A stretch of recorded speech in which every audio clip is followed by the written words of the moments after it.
Hola, buenas tardes. Buenas tardes, profesor. ¿Me escuchan bien? ¿Me ven bien? Sí. Bueno, muy bien. Bueno, vamos a seguir con el módulo 7. Nosotros estábamos desarrollando la libertad de conciencia, de religión, cómo trataba la Constitución a la libertad de cultos. eh, y habíamos comenzado con una cuestión importante que no está en la Constitución, pero sí está en la jurisprudencia, que es la objeción de conciencia. Habíamos dicho que era la objeción de conciencia, y yo les había dicho que son distintos aspectos en los cuales se ha desarrollado este concepto y esta idea y este tratamiento jurisprudencial de la libertad de conciencia. El, eh, el fallo que nosotros vimos la clase pasada fue el fallo Portillo. ¿Recuerdan ustedes del soldado que no quería hacer el servicio militar por sus convicciones religiosas, pero que la objeción de conciencia abarca otras cuestiones? De hecho, por ejemplo, en la ley de interrupción voluntaria del embarazo existe la figura de la libertad de conciencia, porque, por ejemplo, en la medicina, la libertad de conciencia, y vamos a ver algunos fallos, abarca tanto los planteos que han hecho pacientes como planteos que han hecho los médicos, ¿eh? De, por ejemplo, no llevar adelante determinada práctica porque lesiona sus convicciones. Y los pacientes, en muchos casos, yo traigo un par de fallos que tienen que ver con la transfusión de sangre, con las convicciones religiosas, por ejemplo, está en el programa de los Testigos de Jehová, que toman literalmente lo que dice la Biblia del concepto de no beberás la sangre de tu hermano y consideran que eso se traduce en recibir esa transfusión de sangre y por lo tanto, en función de sus convicciones religiosas, no quieren hacerlo, no aceptan ese tipo de tratamiento. No es que no acepten ningún tratamiento, y esto lo digo a propósito porque cuando comentemos ahora el fallo Bahamondes, vamos a ver estas cuestiones que se han suscitado. Es decir, una persona que no acepta una transfusión de sangre que puede derivar en la muerte, ¿está actuando en función de sus convicciones o ha tomado la decisión de un suicidio lentificado, como por ahí se ha dicho? Bueno, eso lo vamos a ver en el fallo Bahamondes, que es lo que dijo la Corte Suprema de Justicia de la Nación. Después también tenemos cuestiones que tienen que ver con la libertad religiosa, con la objeción de conciencia, también en relación a los testigos de Jehová, pero otro aspecto, que es el de los alumnos en las escuelas, y de paso vamos a comentar un poco hablando de la libertad religiosa y de un país que en general ha sido tolerante, la Argentina, en materia religiosa. Nosotros no tenemos los conflictos que tienen otros países de enfrentamientos religiosos, pero ha habido excepciones de intolerancia religiosa, fundamentalmente durante las épocas de las dictaduras.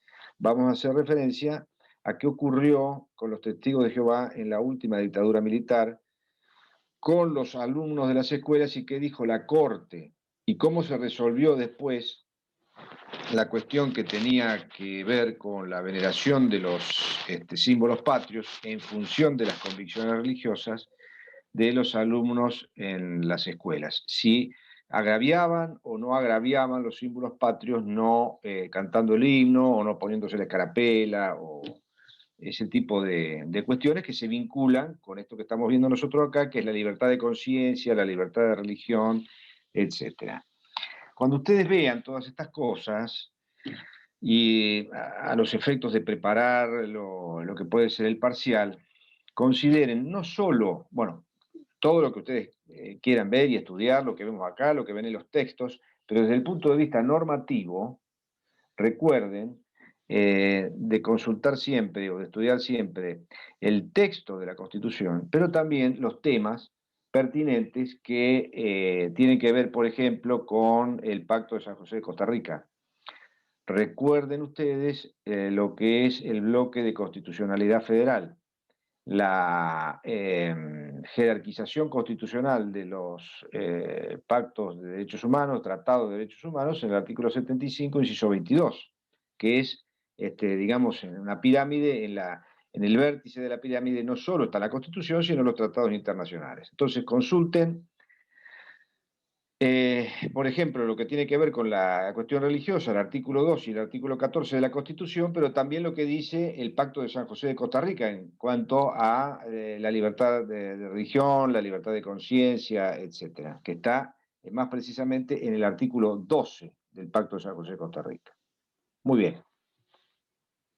Habíamos dicho entonces que la objeción de conciencia, que era ante una norma, por ejemplo, que indica una determinada conducta, no poder hacerlo en función de que eso choca con la convicción. Que recuerden, que también esto puede ser motivo de una pregunta, recuerden que en el fallo Portillo, la Corte Federal no circunscribió la cuestión de la objeción de conciencia únicamente a las cuestiones de tipo religiosa, ¿no? De que no podía hacer el servicio militar porque implicaba aprender el uso de armas y el uso de armas se iba a utilizar contra un semejante y eso, digamos, chocaba con uno de los mandamientos de no matarás, de la religión católica. También la Corte dijo, bueno, pero acá también la objeción de conciencia puede jugar a partir de convicciones éticas o condiciones morales, de convicciones, perdón, éticas o morales, y no únicamente de temas religiosos. Esto también ténganlo presente.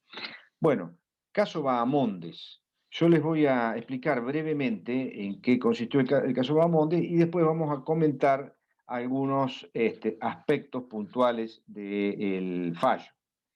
En el año 1989, Bahamondes fue internado en el Hospital Regional de Ushuaia porque tenía una úlcera sangrante con riesgo para su vida. El señor Bahamondes era de la religión de los Testigos de Jehová y tenía que recibir una transfusión de sangre. Se negó a hacerlo porque, bueno, por sus convicciones religiosas. No quería que se lo tratara de esa manera, no que no se lo tratara. Ahora lo vamos a ver en el fallo esto, qué es lo que dijo en la justicia de primera y segunda instancia y después qué dijo la Corte, ¿no? Y qué plantearon los médicos. Bahamondes decía, no, yo no quiero que me recibir transfusión de sangre por una convicción religiosa, que me traten de otra manera. Los médicos fueron a la justicia porque obviamente querían dejar a salvo su responsabilidad profesional. Y el tema llegó a la Corte Suprema de Justicia de la Nación. Pero ¿qué pasa? Llegó 4 años después, o la Corte, mejor dicho, se expidió 4 años después. Ya Bahamondes había sido dado de alta sin que se le practicara como tratamiento la transfusión de sangre. Entonces, la mayoría de la Corte dijo, bueno, esto ha caído en abstracto, porque ya este hombre está dado de alta, se recuperó, pero hubieron otros jueces de la Corte que emitieron opinión sobre el fondo de la cuestión. ¿Para qué? Ante la alternativa, lo dicen los propios jueces, de que haya un nuevo caso Bahamondes. Y de hecho hubieron otros casos que llegaron a la justicia sobre cuestiones similares. ¿Para qué? Para que quede ya, al menos de algunos votos de la Corte Federal, expresada la opinión. ¿Por qué? Porque muy probablemente lo dicen, y con razón, de que ante una nueva situación, cuando nuevamente llegue a expedirse la Corte, ya la situación, en un sentido o en otro, lo más probable es que se haya definido, porque esas cuestiones se resuelven muy rápidamente, no esperan años para una transfusión por sí o por no.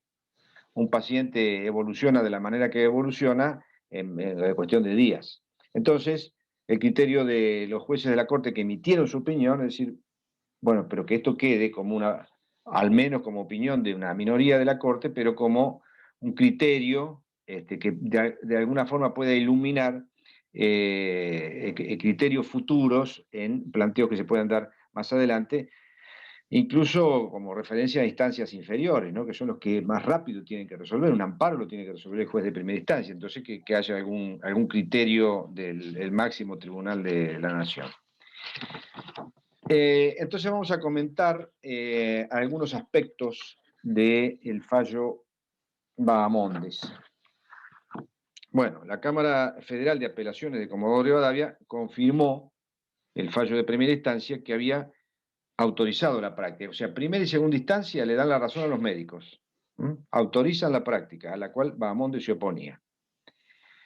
Y el defensor oficial que representaba a Bahamondes interpuso un recurso extraordinario que fue concedido, un recurso extraordinario ante la Corte Federal.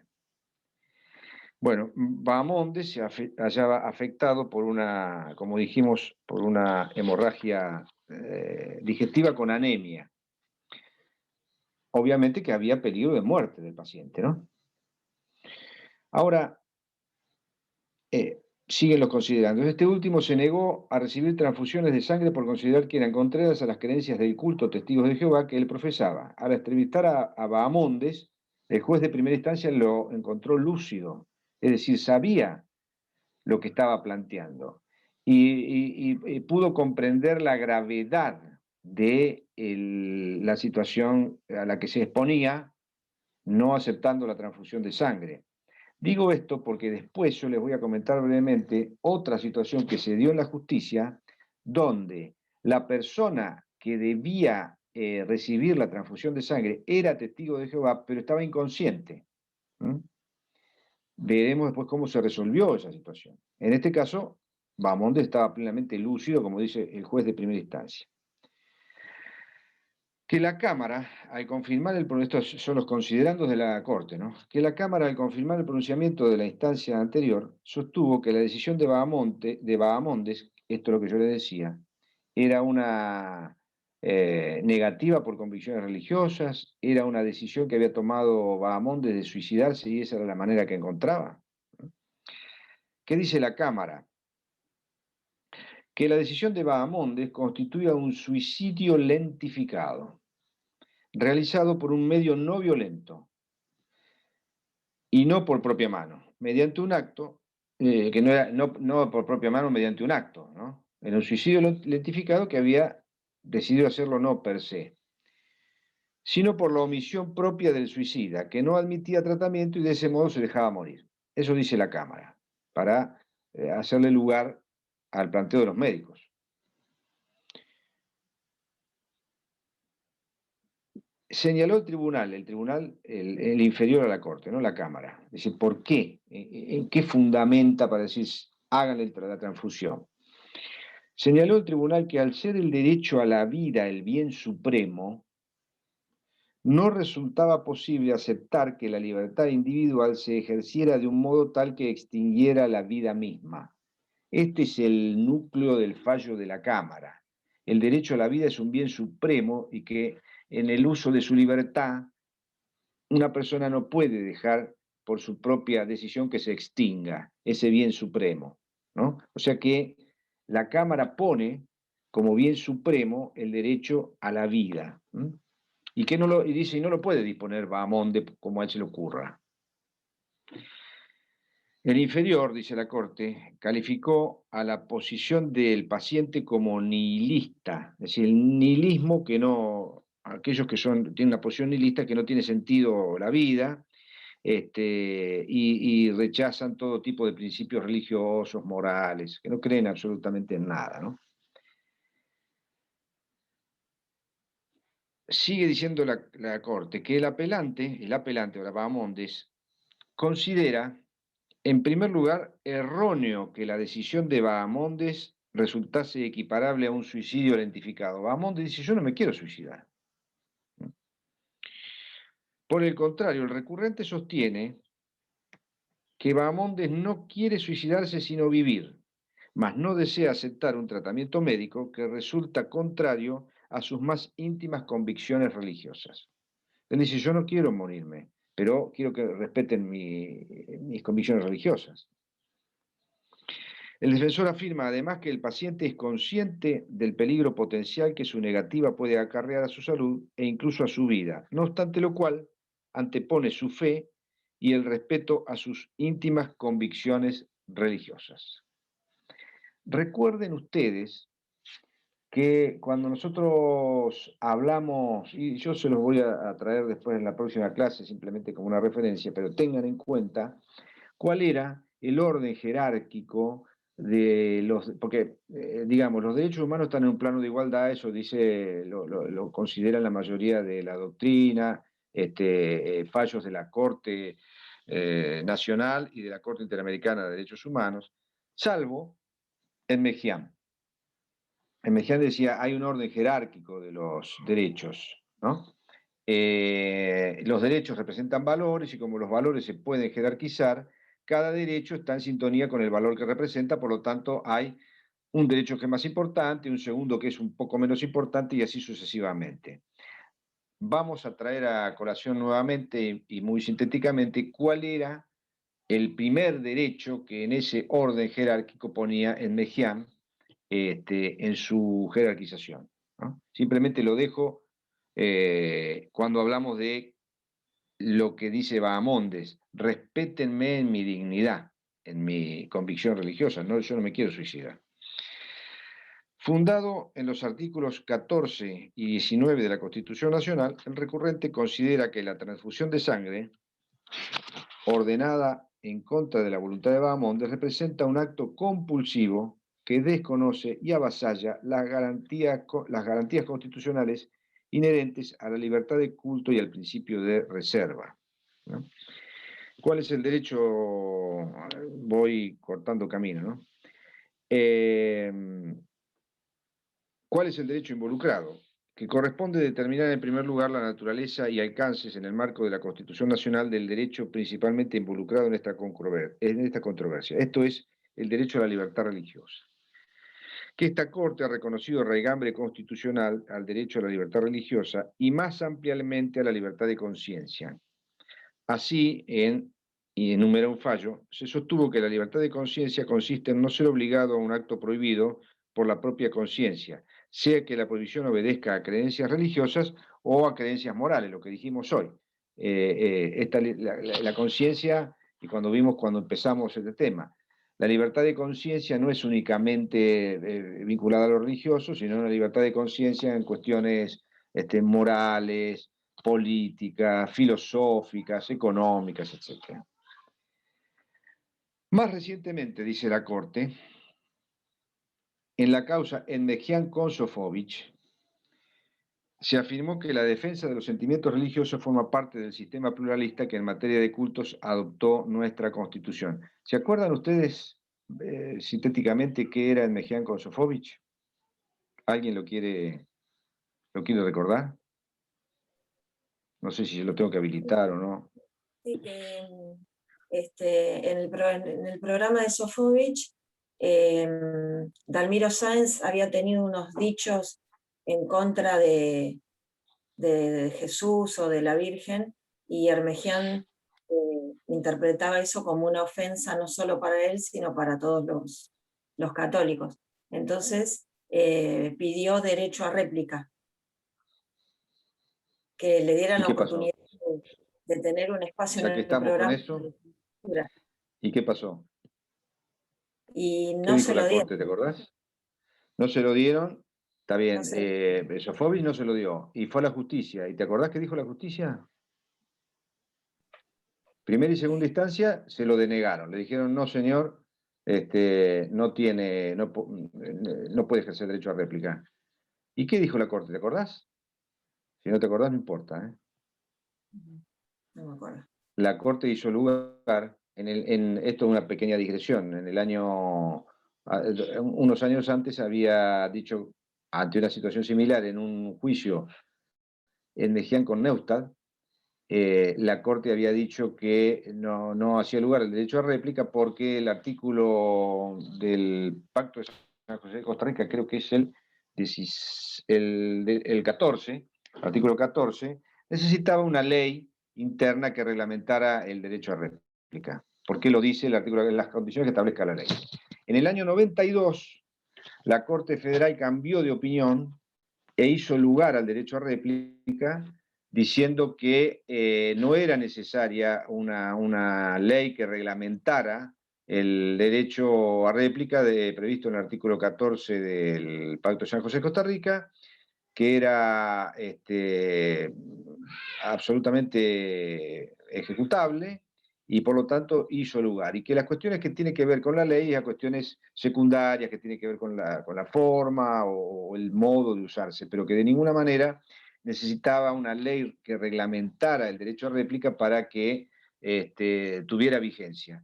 Y efectivamente, bueno, Sofovich tuvo que hacerle lugar a la réplica de Enmejian en su programa. Traigo a colación esto, ¿por qué? Porque la Corte en este fallo Bahamondes hace referencia a las convicciones religiosas, tanto de Bahamondes como de Enmejian, que fue lo que lo llevó a la justicia. ¿Por qué? Porque en el caso de Enmejian, como vos bien decís, esas expresiones de Dalmiro Sáenz en relación a Jesucristo y la Virgen María, Enmejian la consideraba lesivo de sus convicciones religiosas y de todos aquellos que compartían su credo religioso. Bien. En este caso dice la Corte, más recientemente en la causa Mejián con Sofovich, se afirmó que la defensa de los sentimientos religiosos forma parte del sistema pluralista que en materia de cultos adoptó nuestra Constitución, porque en nuestra Constitución, recordemos que hay libertad de cultos. No hay igualdad de cultos porque tiene preeminencia la religión católica, pero hay libertad de cultos. Muy bien. Sigue diciendo la Corte que la libertad religiosa es un derecho natural e inviolable de la persona humana, en virtud del cual, en materia de religión, nadie puede ser obligado a obrar en contra de su conciencia ni impedido de actuar conforme a ella, tanto en privado como en público, solo o asociado con otros dentro de los límites debidos. Más adelante, que por las razones expuestas, la libertad religiosa incluye la posibilidad de ejercer la llamada objeción de conciencia, entendida como el derecho a no cumplir una norma u orden de la autoridad que violente las convicciones íntimas de una persona, siempre que dicho incumplimiento no afecte significativamente los derechos de terceros ni otros aspectos del bien común. Acá, en este caso, Bahamonde no estaba afectando los derechos de ningún tercero, era simplemente, en todo caso, su propia vida la que estaba en juego, ¿no? Quien la invoca debe acreditar la sinceridad y seriedad de sus creencias, por ejemplo, la pertenencia al culto que dice profesar. Recuerden ustedes, en el fallo Portillo, también la Corte dijo que debía ser sincero en cuanto a sus manifestaciones religiosas, que efectivamente demostrara que era verdad esas convicciones religiosas a las cuales hacía referencia, ¿no? Existe entonces una importante... Bueno, no, dice, volviendo al tema del suicidio, no busca, en este caso, no busca el suicidio, tal como insistentemente se expresa en el recurso extraordinario, sin que se observen razones para dudar de la sinceridad de esta alegación. Tan solo pretende mantener incólumes las ideas religiosas que profesa. Por ello, la dignidad humana prevalece aquí frente al perjuicio que posiblemente cause la referida ausencia de transfusión sanguínea. Esto, recuerden ustedes que cuando hacían la valoración o la jerarquización de los derechos humanos, Enmejian ponía en primer término la dignidad humana y sus derivados. En primer término. La Corte dice, y lo releo, por ello, la dignidad humana prevalece aquí frente al perjuicio que posiblemente cause la referida ausencia de transfusión sanguínea. Pone en primer término que se respete en su dignidad a Bahamondes, que era que no quería la transfusión. Bueno, que de todo lo afirmado resulta el diverso tratamiento con que el ordenamiento jurídico debe enfocar la responsabilidad de los profesionales y demás personas intervinientes en uno y otro supuesto. Bueno, sigo. En cambio, cuando hay objeción de conciencia a un tratamiento médico, nada cabe reprochar a quienes respetan la decisión libre de la persona involucrada. Nada se le debe reprochar a los médicos, dice la Corte. En relación a la afectación de derechos de terceros, continúa diciendo que no hallándose en este caso afectados los derechos de otra persona distinta de Bahamondes, mal puede obligarse a éste a actuar contra los mandatos de su conciencia religiosa. No perjudicaba a nadie.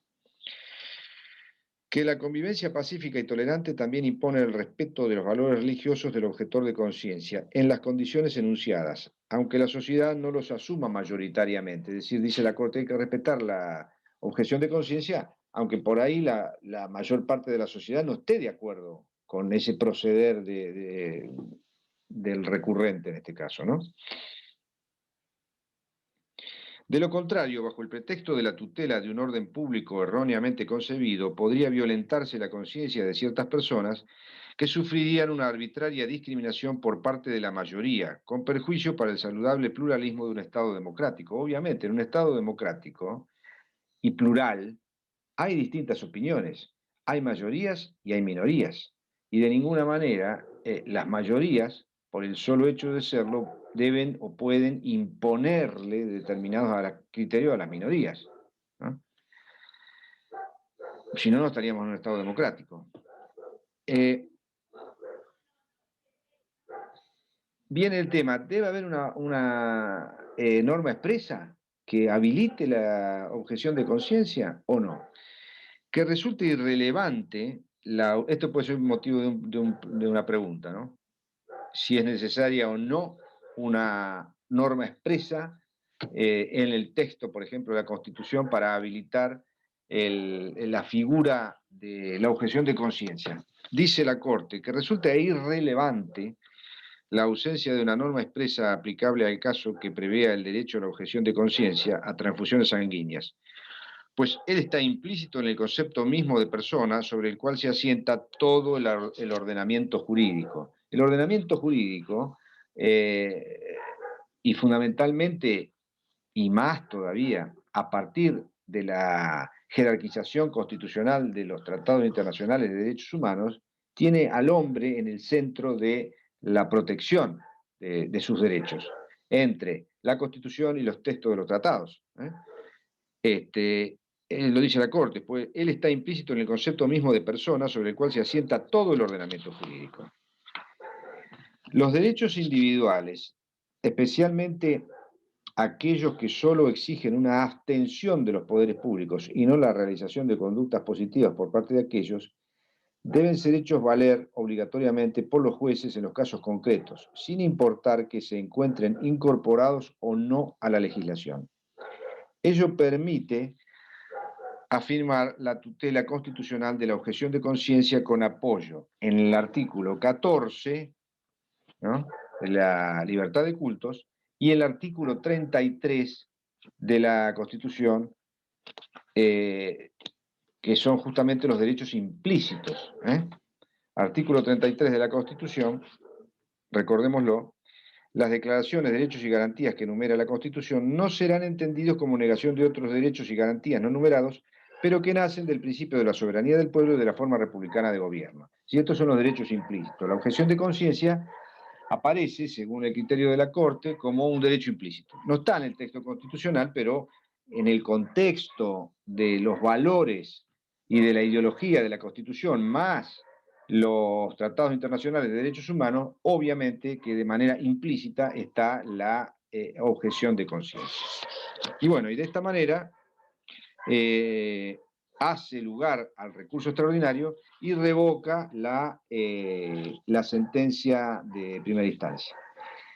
Esto, insisto, son votos de un fallo que la mayoría dijo, esto cayó en abstracto, pero igual es un antecedente muy importante estos votos en el caso Bahamondes, aunque ya Bahamondes, como dijimos al principio, hacía 3 o 4 años que había sido dado de alta sin que se le tuviera que hacer la transfusión de sangre, porque es un criterio muy importante que fija la Corte. Después hubo otro caso, en el año 2012, en la causa Albarracín Nieves, que la Corte mantuvo el criterio del fallo Bahamondes. ¿Qué pasa? En este caso, como les decía al principio, porque en el caso Bahamondes el juez de primera instancia dice, yo lo encontré lúcido a Bahamondes cuando expresó que no quería la transfusión de sangre por el motivo religioso. En el caso de Albarracín Nieves, Albarracini Nieves, es una persona que estaba en estado de inconsciencia, de manera que no podía él por sí mismo hacer ningún planteo. Fue la esposa la que lo hizo, diciendo que justamente ella y su marido eran testigos de Jehová y por lo tanto no aceptaban la transfusión de sangre. El padre de la persona que estaba en estado de inconsciencia se opuso, fue a la justicia, eh, pidiendo que se le hiciera igual la transfusión de sangre, y claro, estamos en presencia de una persona que no podía expresarse. Entonces, como prueba, la esposa acompañó un acta notarial que obviamente habían concurrido ambos a un escribano y habían dejado constancia que para el hipotético caso de que estuvieran ante una situación de inconsciencia se respetara su voluntad. Y el juez, en función de esa prueba y en consonancia con antecedentes, entre ellos el caso Bahamondes, hizo lugar a la objeción de conciencia en función del respeto de las convicciones religiosas. Bien. Como les decía hoy, también la objeción de conciencia juega en favor de médicos, en el caso de que no estén dispuestos a hacer determinada, no sé, determinada intervención, determinada cirugía. Y bueno, y vamos a ver otra cuestión que está en el programa, también referido a los testigos de Jehová y a la intolerancia religiosa. En el año 1976, la dictadura militar, en el mes de agosto, saca un decreto por el cual prohíbe el culto de los testigos de Jehová. Entonces, bueno, los persigue, cierra sus templos, quema sus publicaciones y expulsa a niños de los colegios. ¿Por qué? Porque en función de las convicciones religiosas de los alumnos, religión que venía transmitida por sus padres, que entendían que únicamente le debían reverencia a Dios, únicamente, y que por lo tanto esa convicción religiosa les impedía saludar a la bandera y ponerse la escarapela y cantar el himno, etcétera, reverenciar algo diferente a Dios, ¿no? Muy bien. En función de eso fueron expulsados de las escuelas. Niños de 6, 7, 8, 10, 12 años. En el marco de esta intolerancia religiosa. Recurrieron a la justicia, que yo después les voy a comentar qué es lo que dijo la Corte en relación a este tema. Tomó intervención la Comisión Interamericana de Derechos Humanos. Ahora les voy a leer un poco para que contextualicemos la situación de la persecución religiosa. Y después cómo se resolvió este tema de esas convicciones religiosas durante la democracia recuperada, inmediatamente de recuperada la democracia, mediante un decreto del gobierno democrático asumido en el año 1983, en relación a los alumnos que profesaban el culto de los testigos de Jehová que le impedía venerar a los símbolos patrios.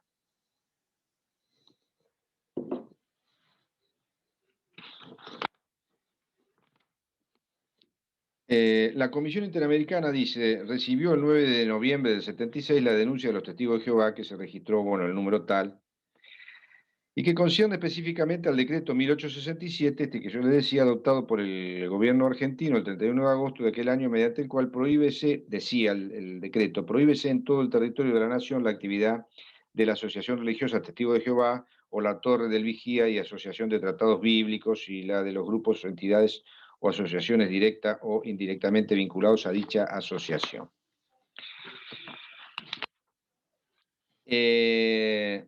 Bueno, acá se habla que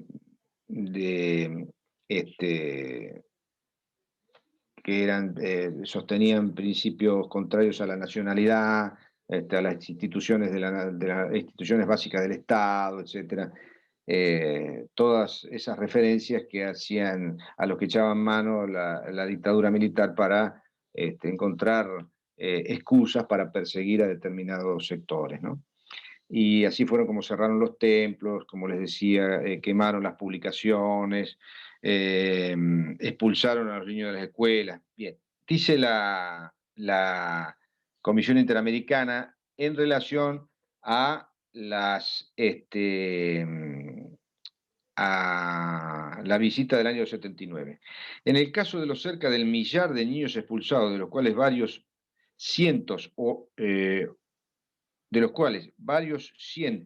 no han podido volver a la escuela, lo único de lo que se les acusa es que se negaron a reverenciar los emblemas patrios y a entonar el himno nacional, pero en ningún caso se probó que hubiera falta de respeto, según lo confirmó el fallo de la Corte Suprema de fecha 6 de marzo del 79. Fueron a la Corte y la Corte dijo que una cosa era no venerar los símbolos patrios y otra cosa era agraviarlos, que los niños que no cantaban el himno, que no se ponían la escarapela, etcétera, no estaban en una actitud de agravio, porque estaban en silencio, no hacían nada.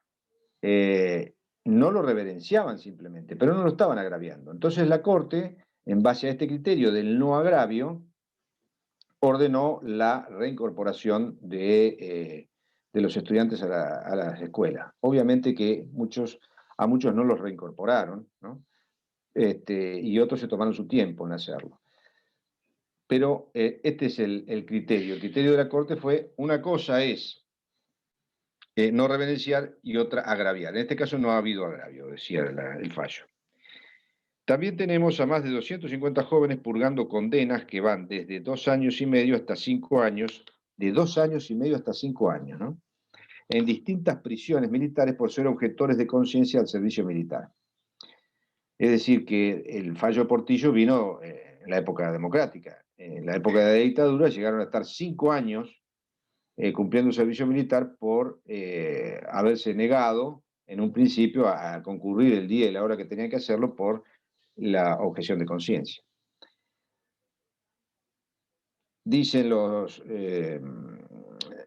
testigos, por no estar nosotros reconocidos como una religión, estos jóvenes que no son desertores, pues se presentan a la llamada de su clase, no se pueden beneficiar de la excepción que la ley acuerda a los religiosos y los seminaristas. Bueno, por más de 30 años hemos querido explicar nuestra posición cristiana a las autoridades supremas de la nación, pero siempre hemos chocado contra una barrera infranqueable. La imagen que el Ejecutivo tiene de nosotros está formada en base a los informes suministrados por los organismos castrenses y educacionales, pero nunca escuchó una exposición nuestra. En estos más de 30 años siempre se nos acusó y atacó, pero nunca repetimos, nunca se nos dio la oportunidad de defendernos o hablar. Siempre fuimos condenados antes de ser juzgados. Una medida tan arbitraria como la del decreto 1867 del 76, que se dictó sin celebrar un solo juicio previo, es la que ha privado a más de 60.000 habitantes de la República, entre hombres, mujeres y niños, de su libertad de culto, de conciencia, de reunión, de expresión y de prensa. Se nos han confiscado más de 300.000 libros, que incluyen a centenares de Biblias y manuales para enseñar a leer y escribir. En la actualidad, nuestra sede central sigue clausurada, al igual que muchos salones de reunión. Nuestra literatura sigue confiscada y prohibida, y a pesar del fallo favorable de la Corte Suprema, esto es lo que hablábamos hoy, ¿no? Que la Corte ordenó la reincorporación, y a pesar del fallo favorable de la Corte Suprema, se continúa expulsando de las escuelas a los niños y también se intenta expulsar del país a extranjeros por el solo hecho de ser testigos de Jehová. Bueno, la Comisión Interamericana de Derechos Humanos, después de todo esto, declara que el gobierno argentino violó el derecho a la seguridad e integridad de la persona, el derecho a la libertad religiosa y de culto, el derecho a la educación, el derecho a asociación y el derecho de protección contra la detención arbitraria de la Declaración Americana de Derechos y Deberes del Hombre. Entonces, nosotros hemos hablado en general, es un país de tolerancia religiosa, de lo que inspiró el artículo 2 y el artículo 14 de la Constitución Nacional, pero que ha habido casos, hechos de intolerancia religiosa como este que acabamos de ver, ¿no? Bien. ¿Cómo lo resolvió finalmente la democracia recuperada? La democracia recuperada, mediante una resolución del Ministerio de Educación de la Nación, hizo lugar a esta situación de los niños que tenían determinadas convicciones, ¿no? Diciendo que la aplicación de este principio a la veneración, ostentación y oportación del escudo nacional, escarapela y distintivos con los colores patrios y la entonación de la himno nacional. Bueno, aclarar que este criterio se aplicará siempre. Bueno, vamos a verlo de antes a esto, porque si no, no lo van a entender. Fue resuelta mediante la resolución 1818 del 84, que ante la existencia de corrientes religiosas que rechazan la veneración de símbolos o elementos externos por considerar incompatible dicha actitud con sus creencias, dispuso, primero, que los alumnos no podrán renunciar a este honor de ser abanderados, salvo por razones de carácter religioso. O sea que ven ustedes que no pueden negarse a ser abanderados, salvo que tengan una convicción, hace lugar a la convicción religiosa, esta resolución del Ministerio de Educación de la Nación del año 84, ¿no? Ya en la época democrática, ¿no? Salvo por razones de carácter religiosa fundadas en los principios sustentados por cualesquiera de las religiones y ocultos reconocidos por el Estado Nacional e inscriptos en el Ministerio de Relaciones Exteriores y Culto. Por cualquiera de los cultos que estuvieran inscritos, no solamente, bueno, obviamente que no, el culto católico, apostólico, romano no lo hace, pero otros cultos sí, no solo los testigos de Jehová. Segundo, extender la aplicación de este principio a la veneración, ostentación y oportación del escudo nacional, escarapela y distintivos con los colores patrios y la entonación del himno nacional. O sea, todo esto estaban exentos los alumnos en función de sus convicciones religiosas. Aclarar que este criterio se aplicará siempre y cuando la actitud de abstención sea de respeto y recogimiento y no conlleve manifestaciones de ofensa, agravio, menosprecio o deshonor. Esto es un poco recogiendo también lo que ya había dicho la Corte Federal, recuerden ustedes, ¿eh? Cuando se tuvo que manifestar en relación a la reincorporación o no de los niños a las escuelas. Muy bien. Este tema del programa de la libertad de conciencia y de religión termina con este último punto, que es límites a la enseñanza obligatoria de la religión en las escuelas públicas, Corte Suprema de Justicia de la Nación, caso Castillo. El caso Castillo es así, tiene que ver con las escuelas con una ley provincial de la provincia de Salta que establece la obligatoriedad de la enseñanza religiosa en las escuelas públicas. Ya ahí hay un primer interrogante, porque esa obligatoriedad de la enseñanza religiosa en escuelas públicas, nosotros tenemos que suponer que en las escuelas públicas pueden concurrir tanto alumnos que profesen algún culto como alumnos que no profesen ningún culto. Eso no quiere decir de que como un componente más de los programas de estudio se estudien las religiones, sus principios filosóficos, religiosos, ¿no? Como un elemento histórico incluso. Eso es absolutamente compatible, pero acá estamos hablando de la obligatoriedad de la enseñanza religiosa en escuelas públicas, en primer término. Digo esto porque después vamos a hacer algunos comentarios del fallo Castillo, como lo pide el programa, donde se desarrolla un poco más en detalle esto. Primera cuestión. Segundo, hay que analizar el contexto. Estamos hablando de una escuela de Salta. Ustedes saben que el norte argentino hay una gran mayoría, una marcada mayoría de la población que profesa la religión católica apostólica romana. Entonces, hay que ver, por un lado, esto que dijimos primero, aquellos alumnos que no profesan ningún culto, pero después hay que ver qué ocurre en la práctica, más allá de lo que diga la norma, porque esto lo dice el fallo, en la práctica, con esa abrumadora mayoría católica que hay en las provincias del norte en relación a aquellos alumnos que profesan otros cultos. Se produce en los hechos, no en la letra de la norma, en los hechos. ¿Se produce o no se produce una situación de discriminación? Y otra de las cuestiones que se planteaban en la práctica de esta ley, en el hecho práctico, era que los alumnos, o los padres, mejor dicho, debían llenar un formulario donde manifestaran si sus hijos profesaban o no un culto, y en el caso de que profesaran un culto, ¿qué culto profesaban? Evidentemente, ingresar en cuestiones que hacían a la intimidad de cada persona, ¿no?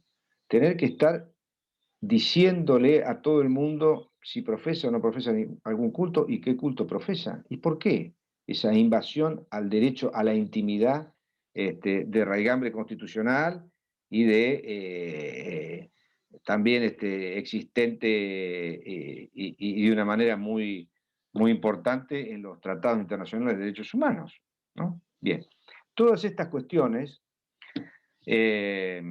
sirven para contextualizar este fallo que ahora vamos a comentar.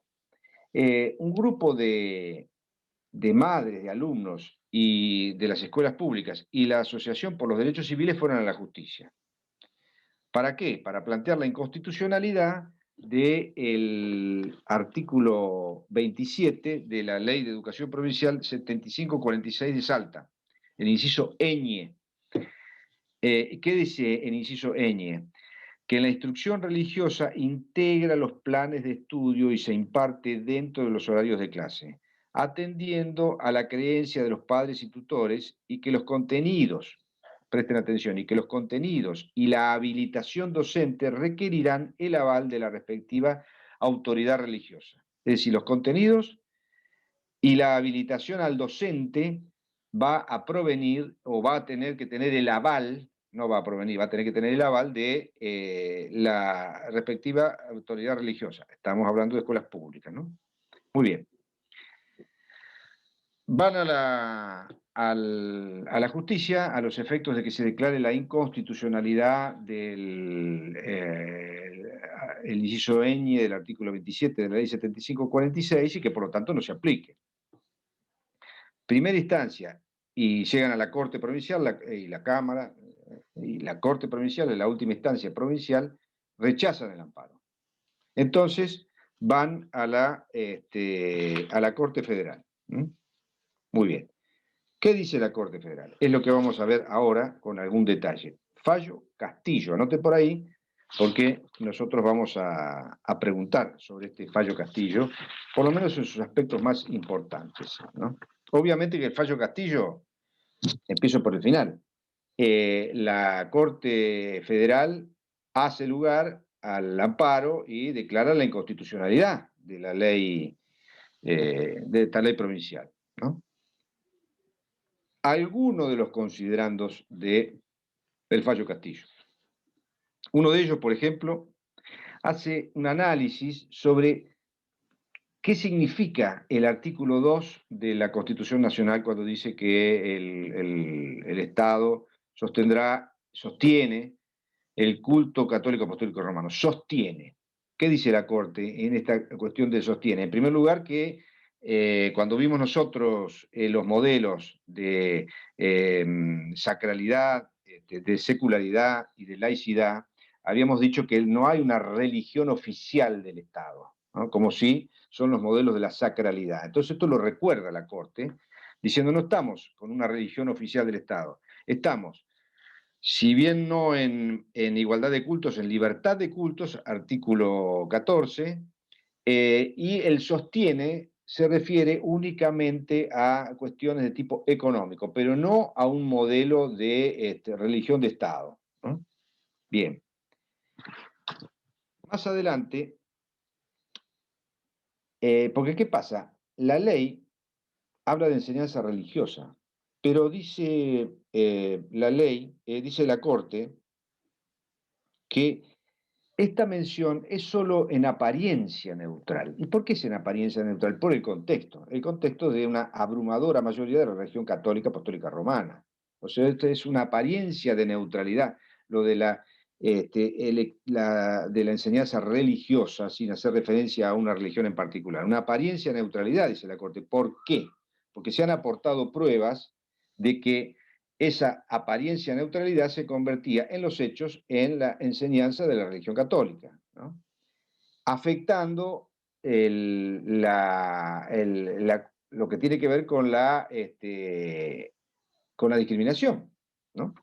Entonces, ¿qué pruebas dice la Corte que se han aportado en la causa? Que en numerosas escuelas públicas salteñas se ha adoctrinado a los alumnos en el catolicismo, ¿no? Y que también se haya debidamente probado que las prácticas y usos propios del catolicismo no se efectuaron exclusivamente en el espacio curricular destinado a la educación religiosa, o sea que se adoctrinaba únicamente en una religión, en este caso la católica, y que no se hacía únicamente en el espacio curricular de la hora de religión, sino que también en otras horas fuera de ese espacio.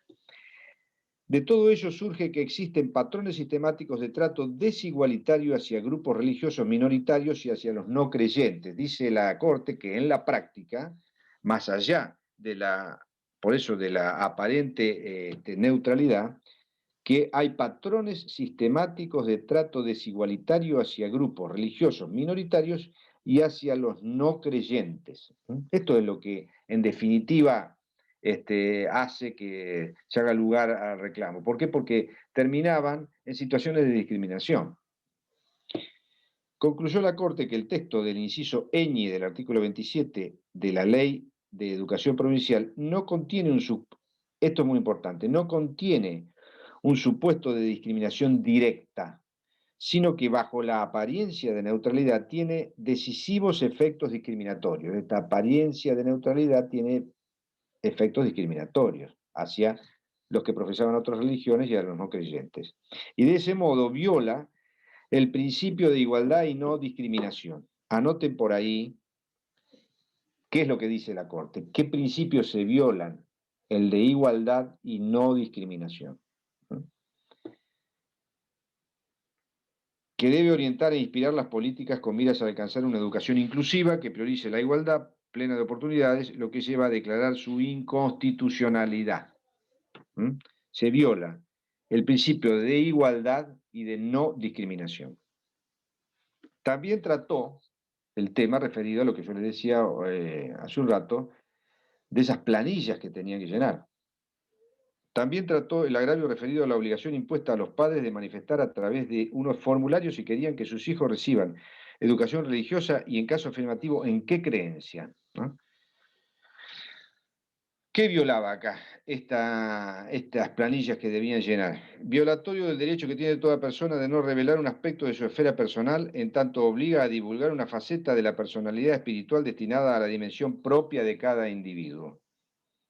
La Corte declaró procedente el recurso extraordinario y revocó parcialmente la sentencia apelada, declarando la inconstitucionalidad del inciso ñ del artículo 27 de la Ley 7546, ¿no? Y en consecuencia de las prácticas religiosas tal como se venían desarrollando las escuelas públicas de dicha provincia. Es decir, que acá, evidentemente, y esto estamos hablando de una sentencia de hace 4 o 5 años, no estamos hablando de hace 80 años. Estamos hablando del año 2017. O sea, hasta el año 2017 estaba ocurriendo esto en escuelas públicas. Y esto no tiene nada que ver con la libertad de cultos, ni con el sostenimiento del culto católico apostólico romano del artículo 2, sino que las escuelas públicas son escuelas laicas, donde concurren alumnos de distintos credos y alumnos que no profesan ninguna religión. De manera que, bueno, es un importante fallo de la Corte de la Nación. Resulta realmente increíble que hayamos llegado al año 2017 con situaciones de este tipo, pero que bueno, se han resuelto haciendo lugar al planteo que hicieron los padres y la Asociación de Derechos Civiles, que recurrieron a la justicia. Nosotros vamos a seguir en la clase que viene con el derecho de asociación, con el derecho de petición y el derecho de reunión. Y después tendremos otra clase y el examen, no sé, ya les dieron la fecha, ¿verdad? El sábado, el 19, creo que es sábado 19, ¿no? Sí. Sábado 19 y el otro sábado el recuperatorio. Bueno, Profesor, nos vemos usted el... Sí, que comentó recién de las escuelas de Salta. Finalmente, ¿qué hicieron las escuelas? ¿Siguieron dando educación religiosa en contraturno? no. Tienen que cumplir con lo que resolvió la Corte. ¿Lo sacaron directamente? Entiendo yo que se deben dar contenidos de las distintas religiones, pero de otra manera, de otro contexto, en el caso de que siga existiendo como parte de los programas. Pero como, insisto, como una cuestión de cultura general, pero no la imposición de un determinado culto como era lo que ocurría en la práctica. Eso la Corte lo declaró inconstitucional y por lo tanto de esa manera no podía seguir dictando las clases de la manera que lo hacía, ¿no? Y mucho menos con el tema de las planillas y esto que tenían que llenar. Bueno, nos vemos el lunes que viene. Bueno. Chao. ¿Te puedo hacer una consulta? Sí. Sí. Lo que tenemos que tener claro en el caso Castillo es que lo que pasaba es que en la Si yo práctica te había un tuviera que trato desigual. preguntar, claro, exactamente, lo que hay que ver ahí es que la Corte dice bajo la apariencia de neutralidad, o sea, van más allá de la letra de la ley. Dice, bueno, ¿qué pasa en la práctica? En la práctica pasaba esto. Y lo que tiene que ver es qué derechos entiende la Corte que se estaban vulnerando con la manera de dictarse de esta manera.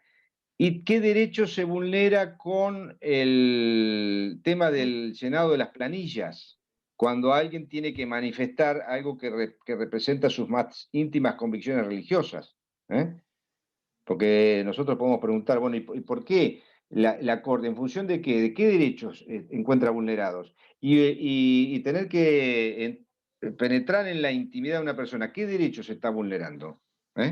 Esas cosas, esos temas. Bueno, nos vemos el lunes. Chao. Muchas gracias. Chao, gracias. Por favor. Chao.